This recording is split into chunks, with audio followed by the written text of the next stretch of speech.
ਚੰਡੀਗੜ੍ਹ ਦੇ ਵਿੱਚ ਸਾਈਬਰ ਠੱਗਾਂ ਨੇ ਸੇਵਾ ਮੁਕਤ ਫੌਜ ਦੇ ਕਰਨਲ ਦੱਸਦੇ ਕਿ ਦਲੀਪ ਸਿੰਘ ਬਾਜਵਾ ਅਤੇ ਉਹਨਾਂ ਦੀ ਪਤਨੀ ਰਣਵਿੰਦਰ ਕੌਰ ਨੂੰ ਕੁਝ ਦਿਨਾਂ ਤੱਕ ਡਿਜੀਟਲ ਅਰੈਸਟ ਕਰਕੇ ਰੱਖਿਆ ਹੋਇਆ ਹੈ ਅਤੇ ਉਹਨਾਂ ਦੇ ਨਾਲ 3.4 ਕਰੋੜ ਰੁਪਏ ਦੀ ਠੱਗੀ ਮਾਰੀ ਗਈ। ਬਦਮਾਸ਼ਾਂ ਨੇ ਪੁਲਿਸ ਜੱਜ ਅਤੇ ਅਦਾਲਤ ਦੇ ਸਟਾਫ ਦੇ ਰੂਪ ਦੇ ਵਿੱਚ ਪੇਸ਼ ਹੋ ਕੇ ਧਮਕੀਆਂ ਦਿੱਤੀਆਂ ਨੇ ਜੋੜੇ ਨੂੰ ਅਤੇ ਕਿਹਾ ਹੈ ਕਿ ਇਹ ਦੇਸ਼ ਦੇ ਨਾਲ ਜੁੜਿਆ ਹੋਇਆ ਇੱਕ ਸੰਵੇਦਨਸ਼ੀਲ ਮਾਮਲਾ ਹੈ ਅਤੇ ਜੇਕਰ ਉਹ ਕਿਸੇ ਦੇ ਨਾਲ ਵੀ ਗੱਲ ਕਰਨਗੇ ਤਾਂ ਫਿਰ ਉਹਨਾਂ ਦੇ ਉੱਪਰ ਦੇਸ਼ ਦਰੋਹ ਦਾ ਜਿਹੜਾ ਮੁਕੱਦਮਾ ਹੈ ਉਹ ਲਗਾਇਆ ਜਾਏਗਾ। ਕਰਨਲ ਦੀ ਪਤਨੀ ਨੇ ਇੰਡੀਆ ਨਿਊਜ਼ ਦੇ ਨਾਲ ਗੱਲਬਾਤ ਕਰਦੇ ਹੋਏ ਕਿਹਾ ਕਿ ਸਾਨੂੰ 18 ਮਾਰਚ ਨੂੰ ਇੱਕ ਅੰਤਰराष्ट्रीय नंबर तो फोन आया। फोन करने वाले ने अपनी जान पहचान मुंबई के एक सीनियर ईडी अधिकारियों के वजों कराई। उसने कहा कि तुहाडा बैंक खाता मुंबई के एक खाते दे नाल संबंधित यानी कि मनी लॉन्ड्रिंग केस दे विच वरतिया गया है। फोन करने वाले अनजान व्यक्ति ने यह भी कहा कि जेट एयरवेज के मालक नूं उन्होंने इस मामले दे विच फसाया है। रिटायर्ड कर्नल को 12 दिन हाउस अरेस्ट करके 3 करोड़ 40 लाख की ठगी करने का एक मामला जो है वो सामने आया है। इस वक्त हमारे साथ रिटायर्ड कर्नल की वाइफ जो है वो मौजूद हैं। इनसे जानेंगे कि आखिरकार पूरा मामला है क्या। मैम, किस तरीके से इस घटना को जो आरोपी थे उनकी तरफ से अंजाम दिया गया, क्या पूरा मामला था मैम? 18 तारीख को हमें फोन आया कि आपके इस फोन नंबर से एक और किसी ने फोन नंबर लिया है और वो थ्रेटनिंग कॉल्स दे रहा है। उसके बाद उन्होंने बोला कि आपका कैनरा बैंक बॉम्बे में अकाउंट खुला है और आपके अकाउंट से 2 करोड़ की मनी लॉन्ड्रिंग हुई है और आपका नरेश गोयल जो कि जेट एयरवेज का मालिक था जो अब जेल में है उसके साथ आपका कनेक्शन है। तो हमने कहा कि हम उस आदमी को जानते भी नहीं है, ये कौन है। तो फिर उन्होंने हमें एक दिन नेक्स्ट डे उन्होंने हमें क्वेश्चनर भेजा और उन्होंने बताया कि ये नरेश गोयल के आंसर्स हैं, आप इसके आगे अपने आंसर्स लिखो। तो हमने लिख दिया कि not true, we have not done this. फिर उन्होंने बोला कि अब आपका केस हम ऑनलाइन इंक्वायरी करते हैं और ऑनलाइन ही आपका सारा कुछ चलेगा। तो उन्होंने हमें 12 दिन अंदर रखा और उन्होंने बोला कि बाहर नहीं जाना और वीडियो कॉल पर हमेशा आपका फ़ोन 24 घंटे ऑन रहेगा, किसी से आपने बात नहीं करनी और इवन घर में भी किसी को नहीं बताना। सो नेक्स्ट डे उन्होंने पूछा आपके पास क्या असेट्स हैं। तो हमने कहा कि हमारे पास सिर्फ मनी एफडीज़ के रूप में ही है और कहीं नहीं है। तो आस्ते आस्ते उन्होंने हमें बोला कि इनको तड़वाओ और भेजो और जैसे ही हम चेक कर लेंगे कि ये ठीक है फिर आपको वापस पैसा मिल जाएगा। तो अखीले दिन 28 तारीख को उन्होंने एक सुप्रीम कोर्ट का हमें दृश्य दिखाया और बोला आपका आज हेयरिंग है 3 बजे और आज का डिसीजन हो जाएगा।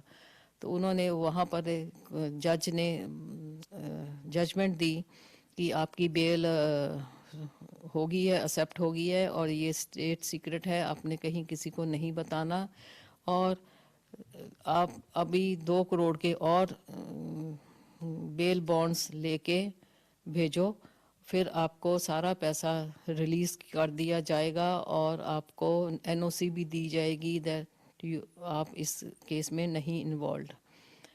तो दैट इज़ द टाइम हमें लगा कि ये तो सम गड़बड़ है। तो हमने उनको बोला कि हमारे पास कोई पैसा नहीं है भाई। फिर उन्होंने बोला अपने फ्रेंड्स और रिलेटिव से मांगो। तो हमने कहा नहीं, हम नहीं मांग सकते एंड दैट इज़। फिर 1-2 फ्रेंड से बात की, फिर हमें रियलाइज़ हुआ कि ये तो फ्रॉड है। तो आपने इस मामले में पुलिस को शिकायत भी दे दी है, पुलिस ने मामला दर्ज कर लिया है। तो अब आपकी मांग क्या है कि किस तरीके से जो ठग थे जिन्होंने इस पूरी वारदात को अंजाम दिया, तो फिलहाल जो है आपकी ओर से क्या कुछ जो है वो शिकायत दी गई है और क्या पुलिस ने इस मामले में मामला दर्ज कर लिया? हाँ जी, पुलिस ने मामला दर्ज कर दिया है और वो पूरे साइबर क्राइम वाले पूरा अपना कर रहे हैं और हमें उम्मीद है कि कहीं ना कहीं अच्छा ही रिजल्ट निकलेगा और इनको पकड़ के किसी तरह हमारा पैसा वापस किया जाए। तो कितने दिन तक मैम हाउस अरेस्ट रखा और किस तरीके से इनकी ओर से जो है वारदात को अंजाम दिया गया? ये 12 दिन रखा।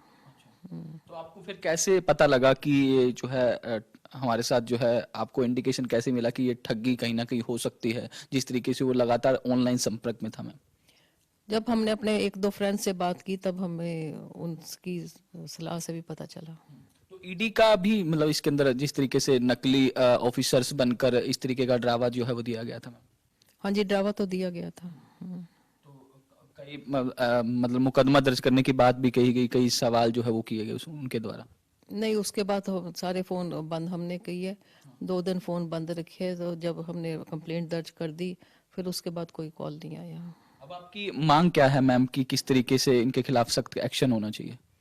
हमारी तो यही अपील है to the centre and to the defence ministry की किसी तरह पर्सनली डिफेंस मिनिस्टर इसमें अपना पर्सनल इंटरेस्ट पर लेके इस कॉल सॉल्व किया जाए, उनको पकड़ा जाए और हमारा पैसा किसी तरह वापस किया जाए। एक आखिरी सवाल लूंगा मैम, बाकियों को क्या आप संदेश देना चाहेंगे, क्योंकि इस तरीके के कॉल आते हैं, क्योंकि आजकल साइबर क्राइम जो है वो लगातार बढ़ता जा रहा है, तो ऐसे में लोगों के अवेयरनेस के लिए आप क्या कहेंगे, क्योंकि आप तो इसका शिकार हो ही चुके हैं, ताकि लोग जो है वो बच सके?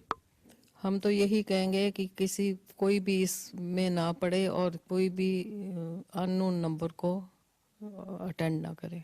तो बिल्कुल ये थी रिटायर्ड कर्नल की वाइफ, जिनकी ओर से पूरा वाकया जो है वो बताया गया कि किस तरीके से जो ठग थे उनकी ओर से इस वारदात को अंजाम दिया गया, और साथ ही साथ इन्होंने कहा है कि बाकियों से भी इनकी ओर से अपील की गई है कि अननोन कॉल को जो है वो इग्नोर करें, और साथ ही साथ इनका यही कहना है कि पुलिस को इस मामले में शिकायत जो है वो इनके द्वारा दे दी गई है, और उम्मीद है कि जल्द से जल्द पुलिस जो है इनका पैसा वापस लुटवाने का काम जो है वो करेगी।